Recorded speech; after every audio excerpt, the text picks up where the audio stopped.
Hello friends, এটা হচ্ছে গিয়ে একটা ঘোরাঘুরি ব্লগ। দেখতে পাচ্ছ আমি গাড়িতে নিয়ে চলে যাচ্ছি। আমার পিস্তত বোনের ফ্যামিলি এসেছিলো আমাদের এখানে ত্রিপুরা বেড়াতে। তো ওদেরকে নিয়ে চলে এসেছি আমি আজকে ঊনকোটি দেখতে। ঊনকোটি একটা ভীষণ ফেমাস জায়গা, যেটা ত্রিপুরা যারাও আসে ওরা মানে মিস করে না। এটাই একটা জায়গা যেটা দেখার মতন খুবই সুন্দর আর কি। তো এখানে ন্যাচারাল বিউটি অনেক বেশি, সব দিকেই ন্যাচারাল মানে কারুকার্য আছে।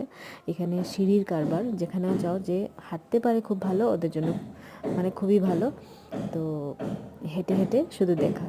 এখানে সবচেয়ে দর্শনীয় জিনিস হচ্ছে গিয়ে এখানে রক ক্রেভিং আছে, যেটা মানে পাথর কেটে এখানে ঠাকুরের অনেক মিলিয়নস অফ ঠাকুর গডেসের মূর্তি বানানো হয়েছে। এটাও বহু বহু বছর আগে।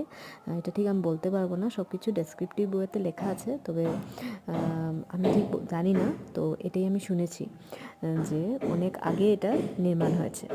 তো এখানে দেখতে পাচ্ছ পোস্ট দেওয়া হচ্ছে, আমরা অনেক সময় এখানে কাটালাম।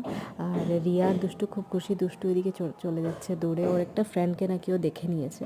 তো অনেকটা টাইম এখানে কাটানোর পর তারপরে আমরা চলে যাচ্ছি একটা রেস্টুরেন্টে খেতে। Bye bye.